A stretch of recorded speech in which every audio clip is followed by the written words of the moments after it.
Imagina que frente a ti se extiende una enorme línea de tiempo. No es un gráfico, sino la historia completa de la humanidad contemplada desde los ojos de Dios. A la izquierda, muy atrás, se encuentra el instante en que Jesús murió en la cruz y resucitó.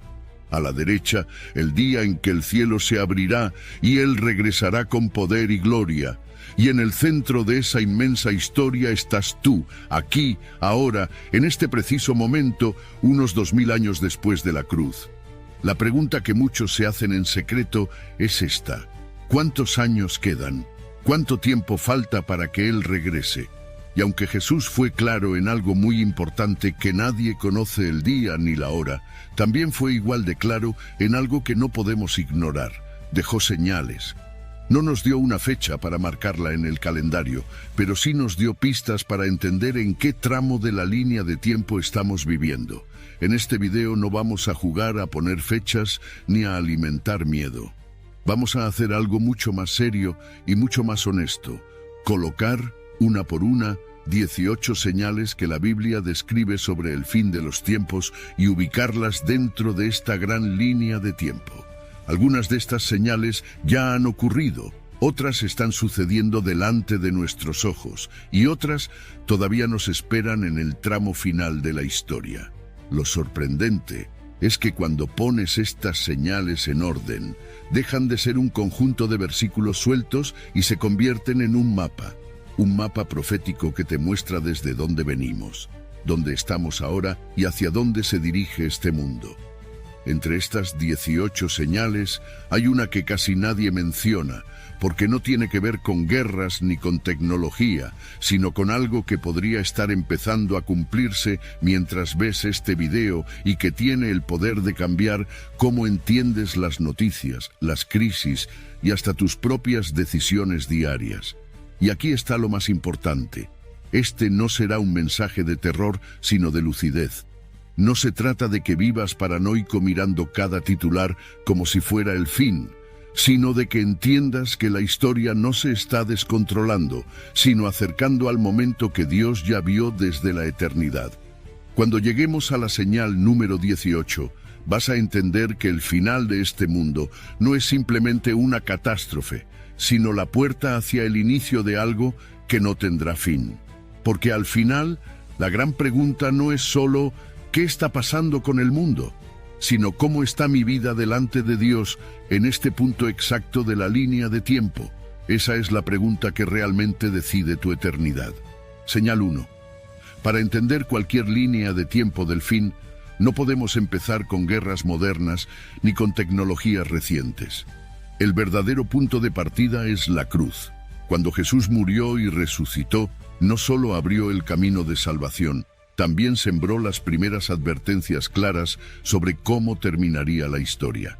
En el Monte de los Olivos, mientras sus discípulos le mostraban orgullosos los edificios del templo, Él dijo algo que los dejó en shock: que no quedaría piedra sobre piedra. Ellos, confundidos, le hicieron la pregunta que todos, en el fondo, seguimos haciéndonos: ¿cuál será la señal de tu venida y del fin del mundo? Jesús no respondió con una fecha, sino con un cuadro general.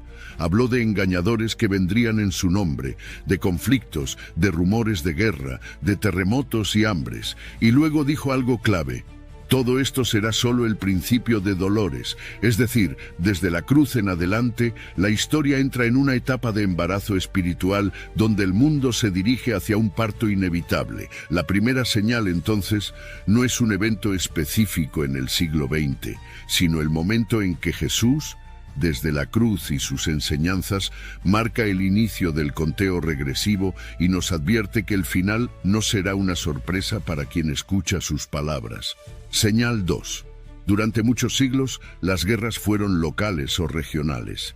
Imperios luchaban, reinos caían, fronteras cambiaban, pero siempre había rincones del mundo que permanecían casi ajenos a esos conflictos. Sin embargo, Jesús utilizó una expresión que va más allá de guerras aisladas: nación contra nación y reino contra reino.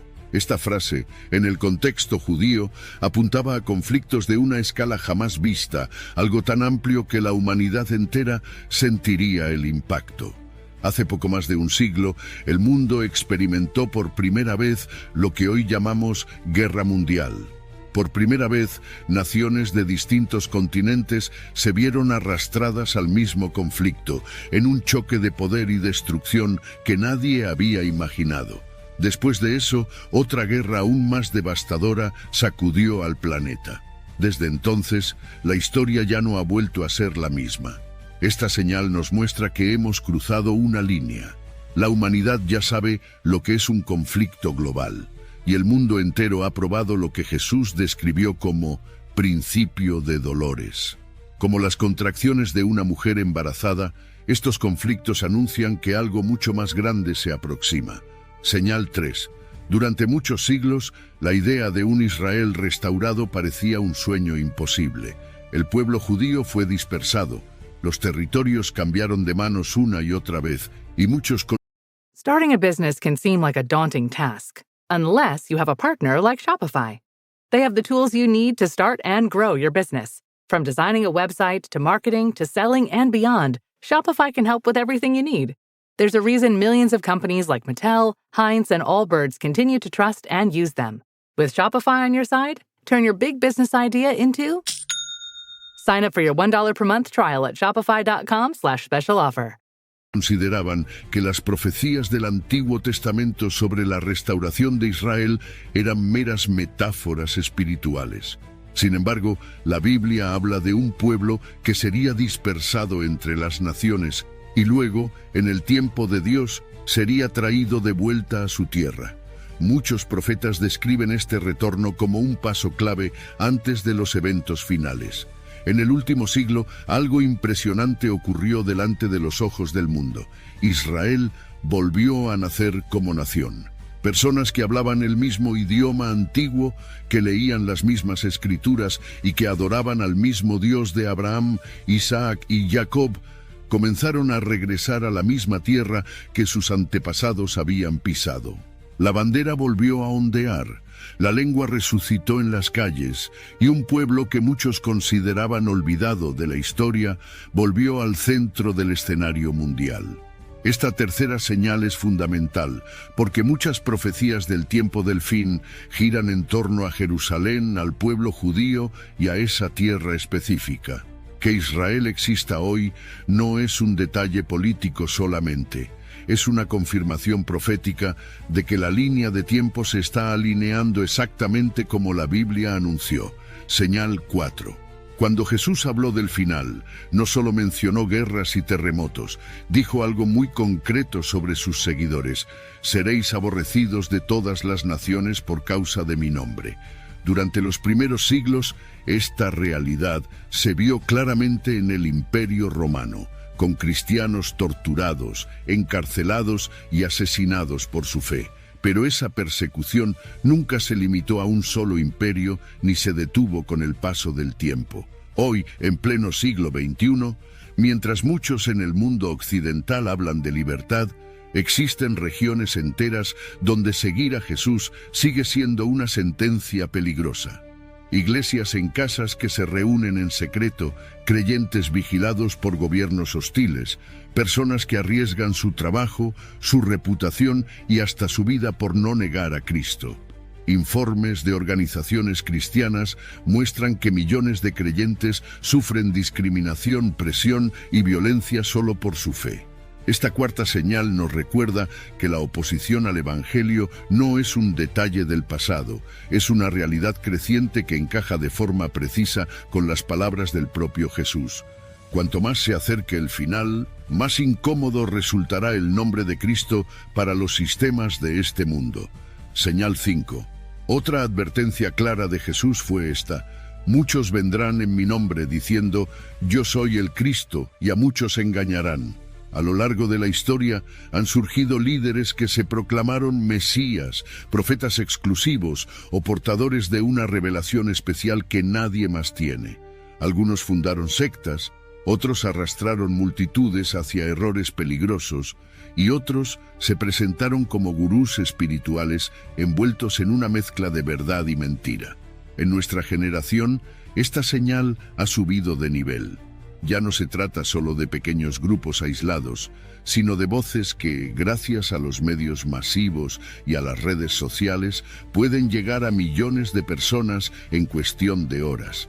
Predicadores que casi no mencionan el arrepentimiento ni la cruz, pero prometen éxito, poder y prosperidad a cambio de lealtad ciega. Supuestos profetas que hablan más desde sus emociones y deseos que desde la palabra. Maestros que usan el lenguaje cristiano, pero vacían a Jesús de su verdadera identidad y lo convierten en un simple coach motivacional. Esta quinta señal no solo habla de falsos cristos exteriores, sino también de la confusión interior de muchos que ya no saben qué creer.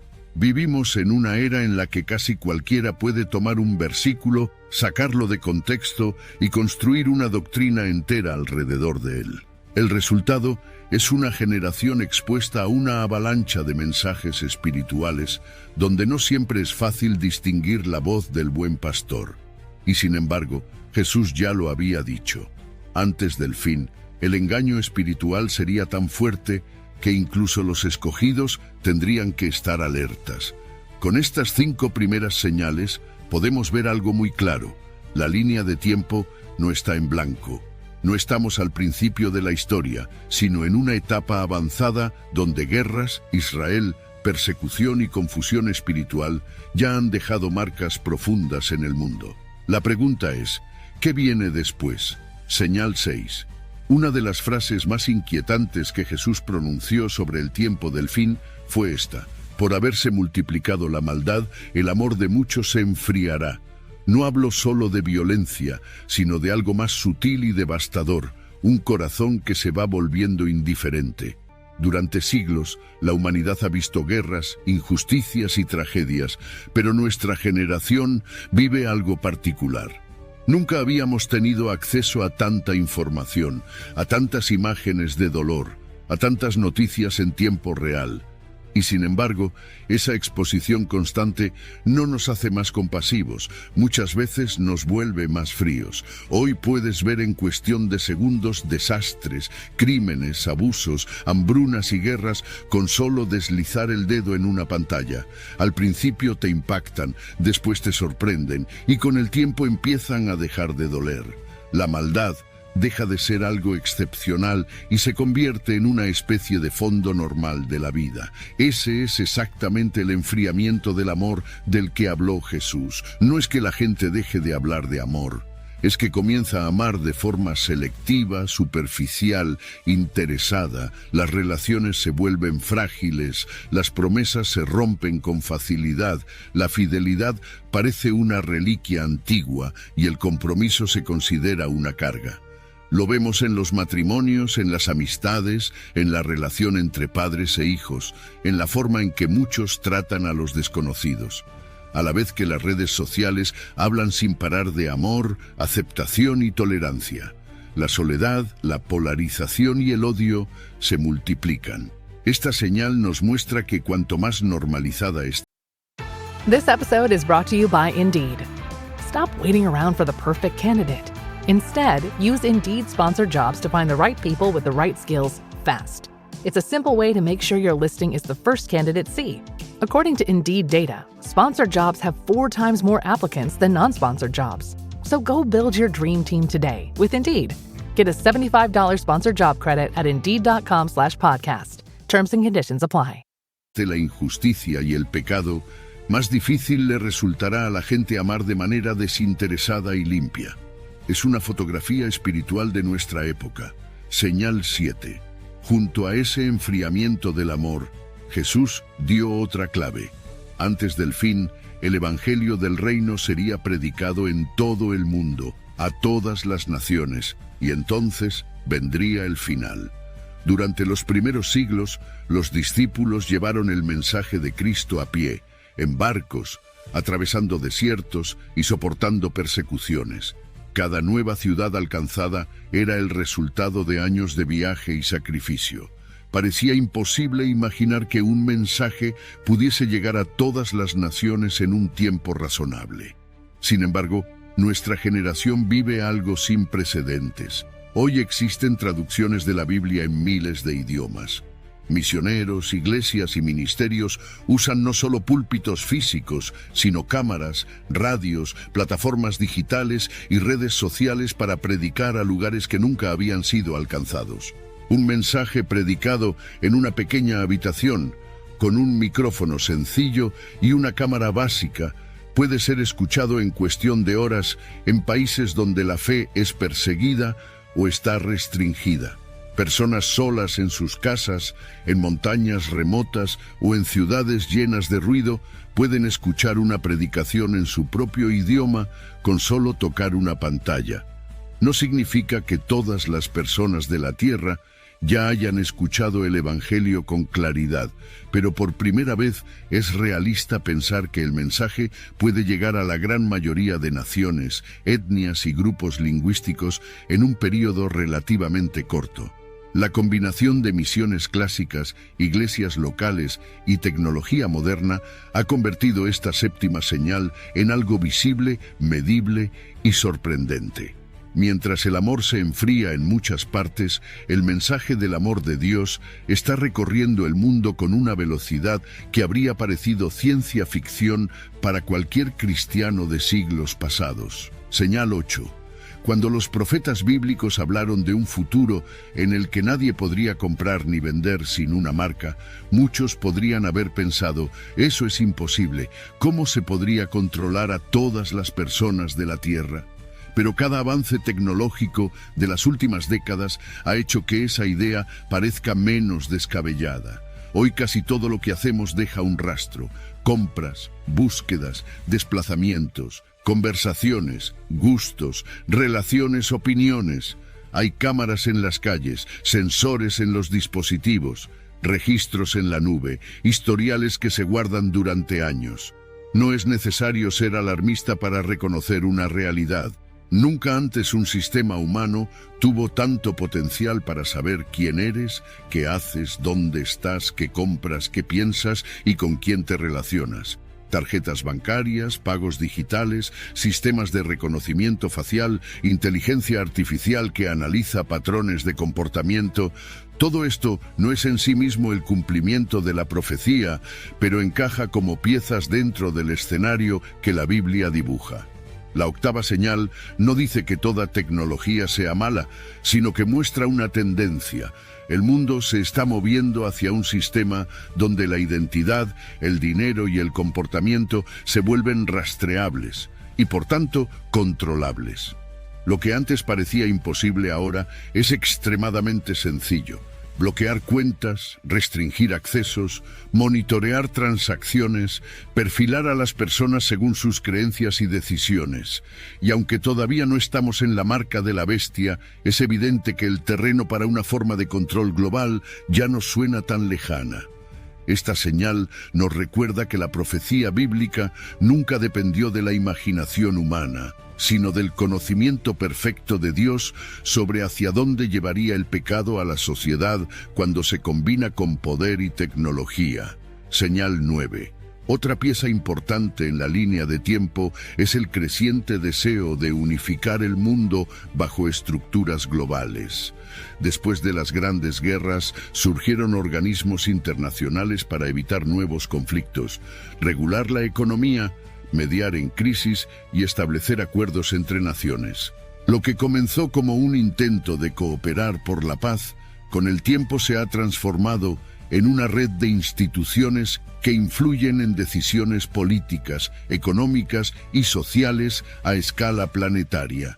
Hoy se habla de agendas globales, de objetivos internacionales, de sistemas financieros interconectados, de acuerdos que afectan a países enteros al mismo tiempo. Las fronteras ya no son solo líneas en un mapa, porque las decisiones de unos pocos pueden impactar en la vida cotidiana de millones de personas en continentes distintos. Monedas digitales, leyes globales sobre ciertos temas, pactos internacionales sobre comercio, clima, migración y seguridad. Todo va dibujando la idea de un mundo que poco a poco empieza a funcionar como un solo cuerpo con múltiples órganos. Desde la perspectiva bíblica, esta novena señal Es clave porque describe el escenario perfecto para la aparición de un líder que no se conforme con gobernar una nación, sino que aspire a dirigir un sistema mundial. Los antiguos imperios dominaban grandes territorios, sí, pero ninguno tuvo la capacidad tecnológica y política para integrar al planeta entero bajo una sola estructura de control. Hoy, en cambio, la conversación sobre gobernanza global ya no pertenece a novelas futuristas, sino a foros reales donde se diseñan decisiones que afectan a todos. Con estas señales 6, 7, 8 y 9, el cuadro se vuelve más nítido. No solo vemos lo que pasó en la historia, vemos lo que está pasando ahora mismo. Un amor que se enfría, un evangelio que se expande a una velocidad sin precedentes, una tecnología que hace posible un control nunca visto y un mundo que se organiza en estructuras globales.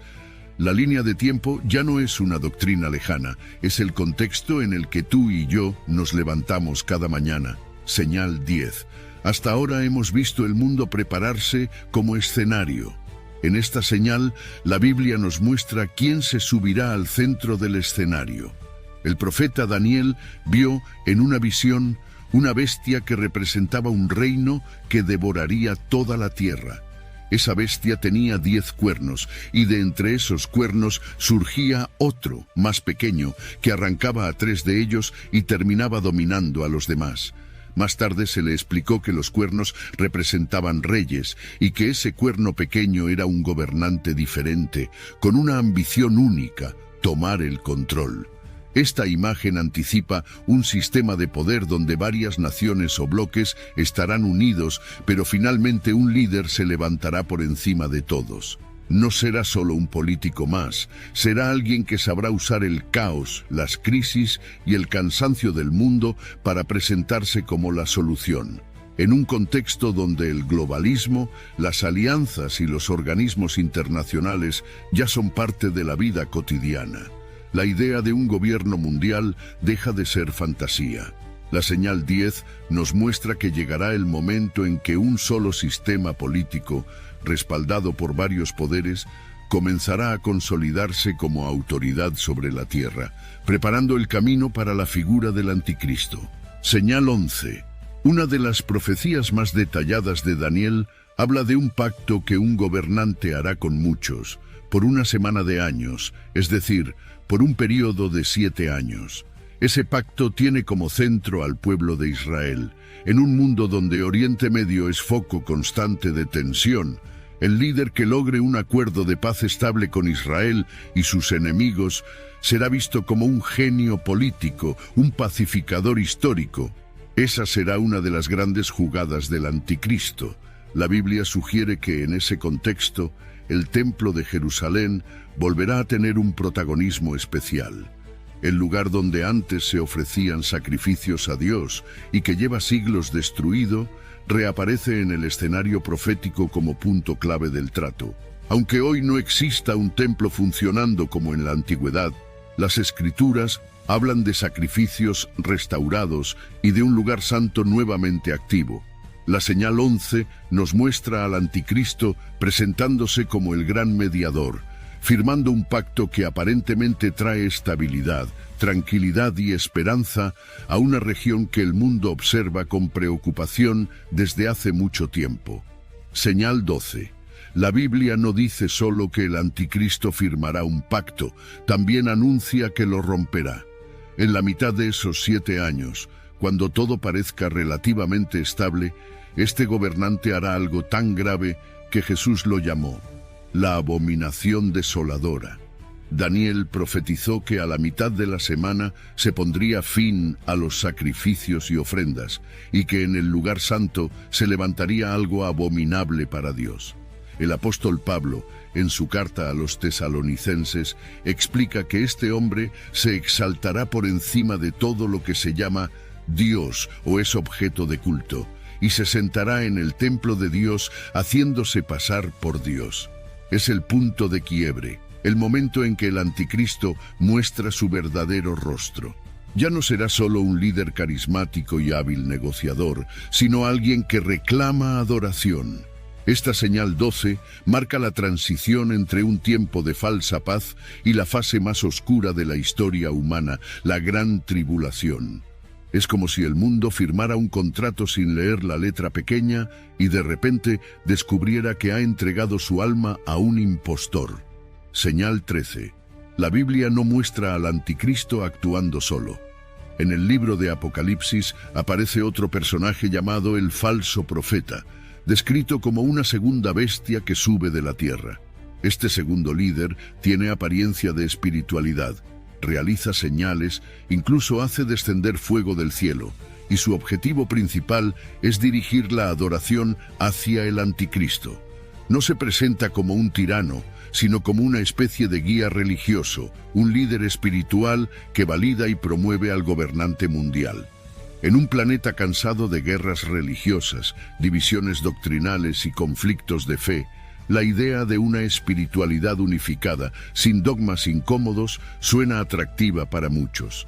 La señal 13 apunta a la formación de una religión global mezclada, una fe diluida donde se hable de amor, unidad y paz, pero sin arrepentimiento, sin cruz, sin verdad absoluta. El falso profeta será el rostro amable de un sistema espiritual que en realidad estará diseñando la adoración a la bestia. No será solo política controlando religión, será religión corrompida sirviendo a la política. Señal 14. Apocalipsis habla de algo impactante. El falso profeta ordena crear una imagen de la bestia, una especie de representación del anticristo, y luego se le concede poder para dar aliento a esa imagen, de modo que hable y haga matar a quienes no la adoren. Para generaciones anteriores, este pasaje sonaba casi incomprensible. ¿Cómo una imagen podría vivir, hablar y ejercer control sobre la gente? Hoy, en cambio, vivimos rodeados de pantallas, hologramas, robots humanoides y sistemas de inteligencia artificial capaces de reconocer rostros, analizar palabras.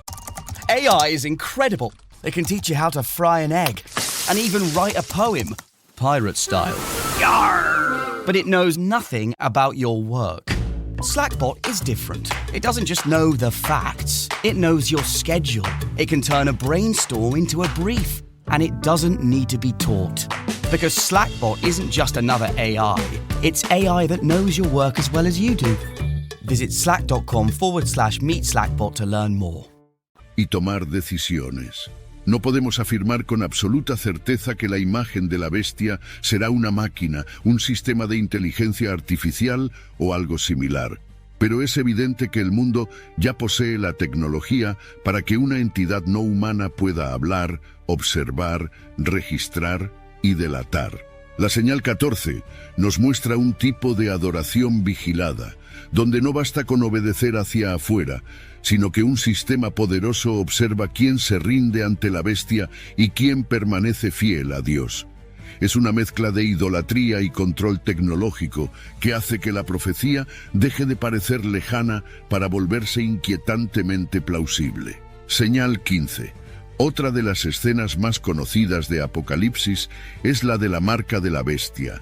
Se describe que nadie podrá comprar ni vender sin tener una marca en la mano derecha o en la frente asociada al nombre o al número de la bestia. Durante mucho tiempo, esto se imaginó casi como una historia simbólica o una metáfora, pero cuando combinamos esta profecía con la capacidad actual de controlar transacciones, identidades y movimientos, el cuadro cobra otra dimensión. Es importante entender que la marca no es solo un detalle tecnológico, es una declaración de lealtad. En el Antiguo Testamento, Dios mandó a su pueblo a atar sus palabras en la mano y entre los ojos como señal de amor y obediencia.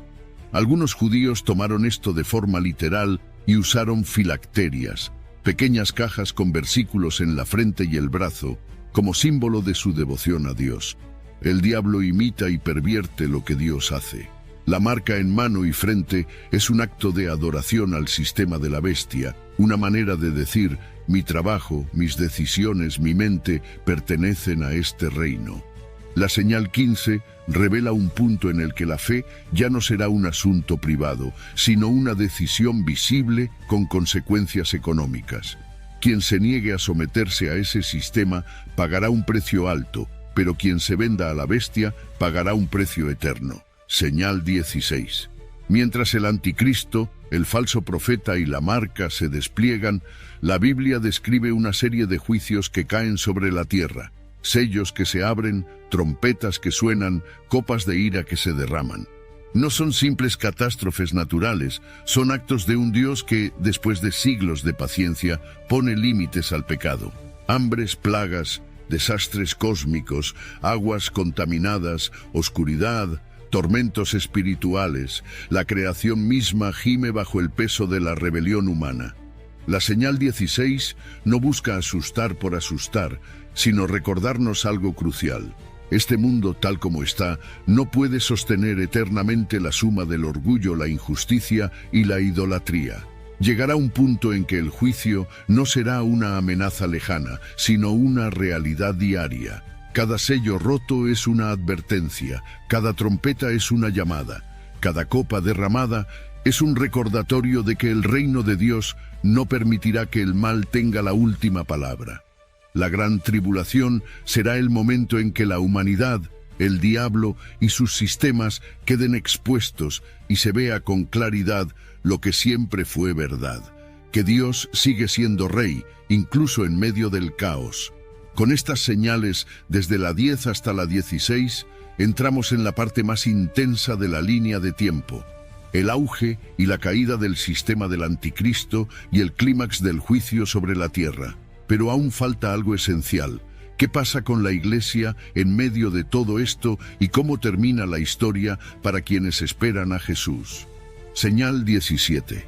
En medio de tanta oscuridad profética, hay una señal que no está ligada a terremotos ni a guerras, sino a un encuentro. La Biblia habla de un momento en el que el Señor mismo descenderá con voz de mando, con voz de arcángel y con trompeta de Dios, y los muertos en Cristo resucitarán primero.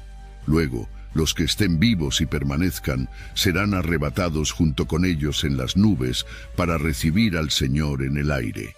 A ese evento solemos llamarlo el rapto de la Iglesia. No es una palabra mágica, es una forma de describir un acto sobrenatural en el que Jesús recoge a los suyos de manera repentina y gloriosa. A lo largo de los siglos, los cristianos han discutido mucho sobre el cuándo de este acontecimiento. Algunos creen que la Iglesia pasará por los 7 años de tribulación y será arrebatada al final cuando Cristo regrese en gloria.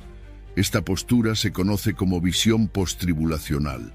Otros creen que la Iglesia será arrebatada a la mitad de esos 7 años, justo antes de la fase más intensa de la ira y del gobierno del anticristo.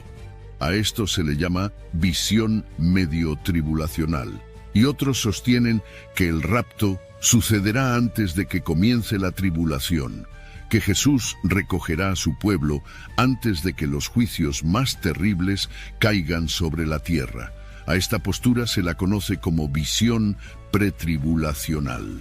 Más allá de los nombres, hay algo que todas estas perspectivas comparten: la convicción de que Jesús volverá por los suyos y que ese encuentro será real, visible y transformador. No se trata de una metáfora emocional, sino de un suceso en el que la muerte dejará de tener la última palabra sobre los cuerpos, y la fe dejará de ser esperanza futura para convertirse en visión presente. La señal 17 nos recuerda que la historia de la Iglesia no termina en un cementerio ni en una estadística, sino en un encuentro cara a cara con su Señor. Esta señal, además, nos confronta con algo muy personal.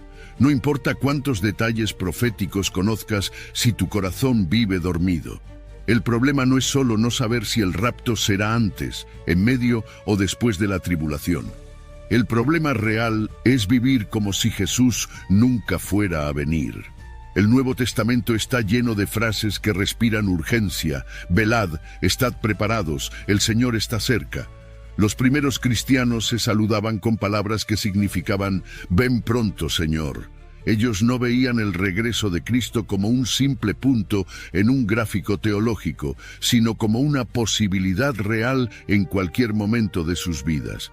Por eso la señal 17 no se limita a ubicarse en la línea de tiempo, se mete en tu agenda, te obliga a preguntarte cómo estás viviendo hoy. Si supieras que en las próximas 24 horas vas a ver a Jesús, ¿harías las mismas cosas? ¿Dirías las mismas palabras? ¿Mantendrías los mismos hábitos? No se trata de vivir atemorizado, sino despierto. El rapto, tal como lo presenta la Biblia, no es una excusa para escapar del mundo. Es una llamada a vivir en santidad, en entrega y en amor mientras esperamos al Rey. La Iglesia no fue diseñada para adivinar fechas, sino para estar lista. Señal 18. Si el rapto es el encuentro de la Iglesia con su Señor, la última gran señal de esta línea de tiempo es el regreso de Jesús como Rey para todos. La Biblia describe un momento en que el cielo se abrirá y el Hijo del Hombre aparecerá con poder y gran gloria, acompañado de sus santos. No vendrá ya como el niño frágil de Belén, ni como el siervo sufriente del Calvario, sino como el Rey legítimo, reclamando lo que siempre le perteneció. Sus ojos son descritos como llama de fuego, en su vestidura y en su muslo lleva un nombre escrito, Rey de Reyes y Señor de Señores. En ese momento, el sistema del anticristo, que parecía invencible, se derrumba en cuestión de instantes. Las naciones, engañadas, se habrán reunido en un lugar conocido como Armagedón, creyendo que pueden oponerse a Dios. Pero la Biblia muestra que la batalla no será un combate equilibrado, será un juicio. El anticristo y el falso profeta serán tomados y arrojados vivos al lago de fuego. El poder político y religioso que se levantó contra Dios será destruido no por la fuerza de ejércitos humanos, sino por la palabra del Señor, como una espada que sale de su boca. Después de esto, las Escrituras hablan de un reino de 1000 años en el que Cristo gobernará con justicia. Muchos lo llaman el milenio. Un tiempo donde la creación, cansada de guerras y de sangre, experimentará algo que nunca ha conocido. Un gobierno perfectamente justo, sin corrupción, sin manipulación, sin engaño. Después de ese período, la historia tal como la conocemos terminará y comenzará algo aún más profundo. Un cielo nuevo, una tierra nueva, donde no habrá más llanto, ni clamor, ni dolor, porque las primeras cosas habrán pasado. La señal 18 no es solo el final del anticristo, es el cierre definitivo de la historia del pecado y la inauguración de una eternidad en la presencia de Dios. Cuando miras la línea de tiempo completa, desde la cruz hasta el regreso de Cristo, desde las primeras señales de guerras y engaños hasta la marca de la bestia y los juicios finales, puedes sentir dos cosas muy distintas. Por un lado, una tremenda solemnidad. Este mundo no camina hacia un paraíso fabricado por el esfuerzo humano, sino hacia un juicio justo. Por otro lado, una esperanza indestructible. El final no es el caos, es Cristo, no es el anticristo sentado en un trono falso. Es Jesús reinando para siempre. Y aquí es donde esta profecía deja de ser solo información interesante y se convierte en una invitación. La profecía no se nos dio para que llenáramos cuadernos con fechas, sino para que llenáramos nuestros días de propósito. Saber que el fin se acerca no debería empujarte a la paranoia, sino a la pureza. No debería llevarte a pelear en los comentarios de Internet sobre cronologías, sino a reconciliarte con las personas que amas, a perdonar, a pedir perdón, a romper con el pecado que te esclaviza, a volver a la presencia de Dios con honestidad. Tal vez no entiendas todos los detalles, tal vez no sepas exactamente dónde ubicar cada evento en el mapa, pero hay algo que sí puedes saber con absoluta claridad. El mismo Jesús que prometió volver es el que hoy te extiende la mano. Si estás lejos, puedes regresar. Si te has enfriado, puedes pedirle que encienda otra vez tu corazón. Si te da miedo el futuro, puedes anclar tu vida en una roca que no se mueve, aunque el mundo entero tiemble. Porque al final, no se trata solo de saber que el mundo tiene un fin, sino de entender que tu vida tiene un propósito en medio de todo esto. Dios no te mostró estas señales para que vivas con miedo, sino para que despiertes. para que entiendas que no eres un accidente en la historia, sino alguien a quien Él miró desde la eternidad y amó hasta la cruz. El mismo Jesús que habló de juicios y tribulación es el Jesús que extendió sus manos para salvarte, para perdonarte y para darte una vida nueva que ni la muerte ni el fin del mundo pueden destruir. Cada una de estas 18 señales nos recuerda algo importante. Este sistema tiene fecha de caducidad, pero tu alma no. El anticristo, los imperios, las ideologías, las modas, todo eso pasará. Lo único que permanecerá para siempre será la presencia de Dios y el destino eterno de quienes respondan o rechacen su llamado. Por eso, la pregunta clave ya no es ¿en qué punto exacto de la línea de tiempo estamos?, sino ¿en qué punto exacto está tu corazón delante de Jesús? Estás a tiempo de reconciliarte, de volver, de pedir perdón, de rendir aquello que sabes que te separa de Él. Si estás lejos, puedes decirle hoy, con palabras sencillas pero sinceras, que le entregas tu vida, que crees en lo que hizo por ti en la cruz y que quieres que Él sea tu Señor antes de que cualquier trompeta suene y cualquier sello se rompa. Si ya eres creyente pero te has enfriado, este es el momento de dejar de jugar con la fe y decidir vivir como alguien que realmente espera a su Rey. No es tiempo de tibieza, es tiempo de profundidad. No es tiempo de entretenimiento espiritual, es tiempo de intimidad con Dios. Y mientras ese día llega, hay una forma sencilla pero poderosa de vivir. Como si hoy mismo fueses a ver a Jesús. Como si cada palabra, cada decisión y cada acto de amor fueran la respuesta a una sola realidad. Que el Señor viene y que tu vida le pertenece. Cuando vives así, el miedo al futuro se desvanece, porque sabes que pase lo que pase en el mundo, tu historia ya tiene un final escrito en manos seguras. Y ese final no es oscuridad, es un rostro, es una voz, es una persona, Jesús, el principio. This episode is brought to you by Greenlight. Get this. Adults with financial literacy skills have 82% more wealth than those who don't. From swimming lessons to piano classes, us parents invest in so many things to enrich our kids' lives. But are we investing in their future financial success? With Greenlight, you can teach your kids financial literacy skills like earning, saving, and investing. And this investment costs less than that after-school treat. Start prioritizing their financial education and future today with a risk-free trial at greenlight.com/Spotify. Greenlight.com/Spotify. Y el fin.